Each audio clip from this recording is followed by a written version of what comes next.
Welcome to A Certain Sound. We are in Genesis chapter 12. It's the narrative about Abraham who went down to Egypt and he made a mistake. But you know what? Good men and women of God do make blunders in this regard. And maybe you've been tempted to go down to Egypt. I want to tell you today, don't do it.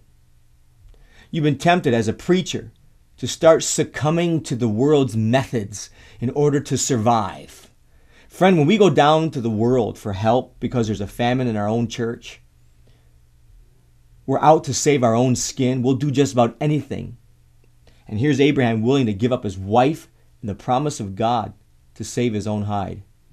Let me tell you something. I'm not willing to give up my kids. I'm not willing to give up my family just so I can save my own church or save my own skin.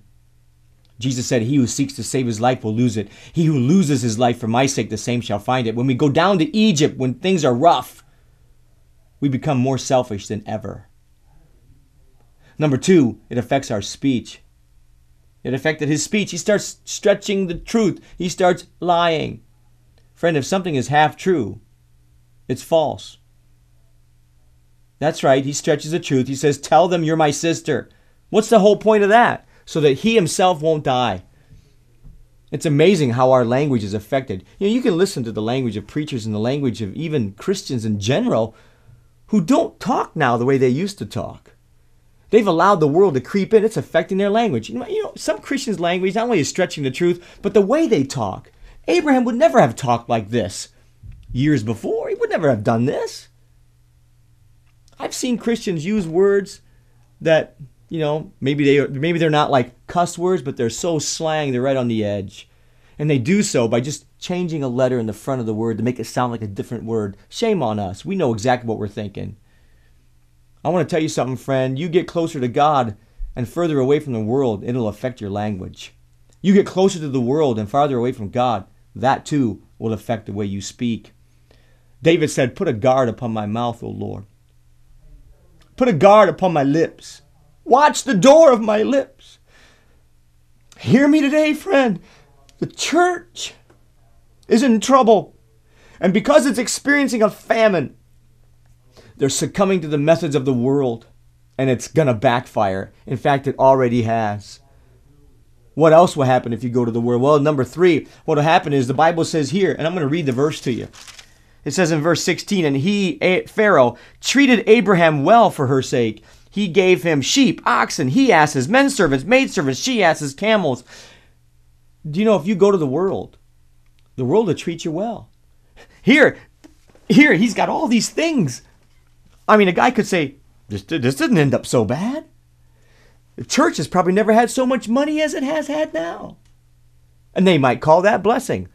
God calls it fraud. How did he get that blessing? Some people think if you got men servants, maid servants, he-asses, she-asses, camels, oxen, sheep, wow, that's a spiritual blessing. That's the way it was looked at back in the Old Testament. But you know what? That's not blessing. He got it by fraud. Remember when Jacob put the fur on his arms to deceive his dad because he wanted him to think he was Esau? He said it's the voice of Jacob, but it's the arms of Esau. He got the blessing by fraud. He didn't have to do that to get the blessing. You don't have to, preacher, you don't have to use fraud. You don't have to manipulate the people of God in order to be blessed by God. My goodness, God's not going to bless that. Jacob got the blessing anyway because he repented. He had wrestled with the angel all night and repented. But the world will treat you well. That's what it says. He had treated Abraham well. Don't be deceived into thinking that because things are just going so well for you financially that you're being blessed spiritually. No. Just because the circumstances seem to be working out right is not an indicator that you're in the will of God. Neither because the circumstances are wrong and bad is it an indicator that you are out of the will of God. For Abraham was in the will of God in the land of promise. If he would have just stayed there, he would have seen the miracle working hand of God, and so will you. So what's the moral of the story? Don't push the panic button and go to Egypt. Stay where you are in his will, and God will make a way. I said it before. I'll say it again.